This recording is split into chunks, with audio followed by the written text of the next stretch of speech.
Hi friends, இன்னைக்கு நம்ம என்ன குழம்பு வைக்க போறோம்னா பூண்டு குழம்பு தான் வைக்க போறோம். நான் அதுக்கு என்னென்ன தேவையான பொருள்லாம் வச்சிருக்கேன் பாருங்க. இங்கே பாருங்க, பூண்டு நல்லா பெரிய பெரிய பூண்டாக நல்லா உரித்து வச்சுருக்கேன். அப்புறம் வந்து சின்ன வெங்காயம் முழுசாகவே உரித்து வச்சுருக்கேன். கருவேப்பிலை, பச்சை மிளகாய், தக்காளி கொஞ்சம் அரிஞ்சு வச்சுருக்கேன் நல்லா. அப்புறம் வந்து ஜீரகம், மெழுகு, அப்புறம் நல்லெண்ணெயில் தான் செய்யணும் இந்த பூண்டு குழம்பு. வீட்டுத்தூள் வச்சுருக்கிறேன், புளி கரைசல் வச்சுருக்கிறேன். வாங்க நம்ம செய்முறையை பார்ப்போம். நான் தோட்டத்தில் வந்து நல்லா ரோஜா செடி வந்து பெரிய ரோஜா இருக்குங்கள நான் வச்சுருக்கேன். அது இப்போ எல்லாமே மொக்கு வச்சுருக்குது.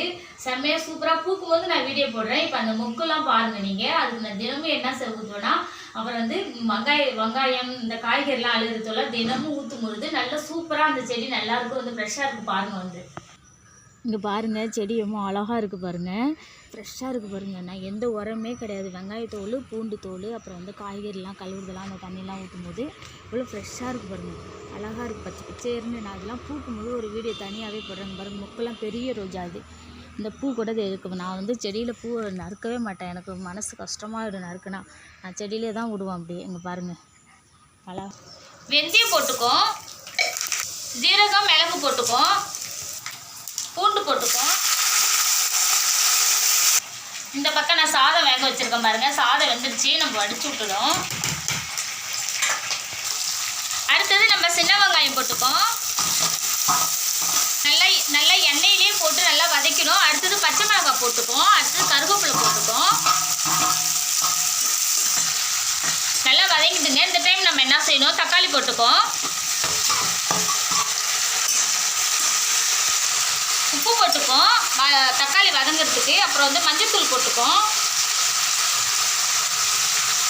எல்லாம் நல்லா வதங்குற வரையும் நம்ம வந்து மூடி போட்டு வச்சுக்குவோம். நல்லா சூப்பராக எல்லாமே நல்லா வதங்கி வந்துருச்சு பாருங்க. இந்த டைமில் நம்ம என்ன செய்யணும், வீட்டுத்தூள் கொஞ்சம் போட்டுக்குவோம். நல்லா மிளகா பொடியெல்லாம் போட்டு நல்லா வதக்கிட்டோம். இந்த டைமில் நம்ம என்ன செய்யணும், புளி தண்ணி ஊற்றிக்கும், திட்டமாக புளி தண்ணி ஊற்றிக்கும்.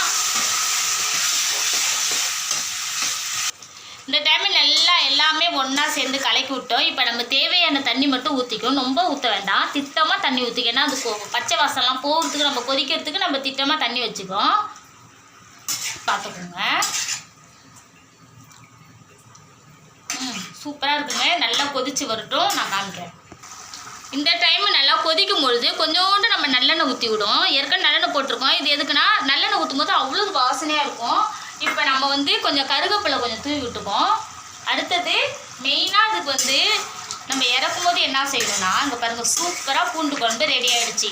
இந்த டைம் நம்ம என்ன செய்யணும், கொஞ்சோண்டு நாட்டு சர்க்கரை இருக்குது பாருங்கள், வெல்லம், அதை நம்ம போட்டுக்கிட்டோம்னா டேஸ்ட்டு கொடுக்கும் நல்லா. இங்கே பாருங்கள், கொஞ்சோண்டு டேஸ்ட்டு கொடுக்குறதுக்கு செம்மையாக இருக்கும்.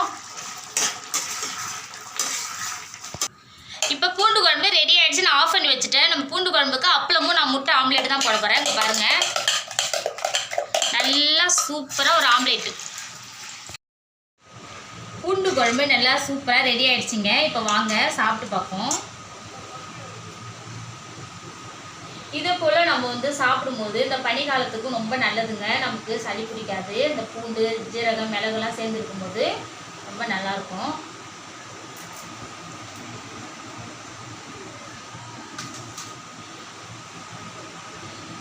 அப்பளம் வச்சுருக்கேங்க, முட்டை ஆம்லேட் போட்டு வச்சுருக்கேன். காரக்குழம்புக்கு செம்மையாக இருக்குங்க ரெண்டுமே. இதே போல் பூண்டு குழம்பு வச்சு சாப்பிடுங்க, உடம்புக்கு ரொம்ப நல்லது. இந்த வீடியோ பிடிச்சிருந்தா லைக் பண்ணுங்கள், ஷேர் பண்ணுங்கள். பாய்.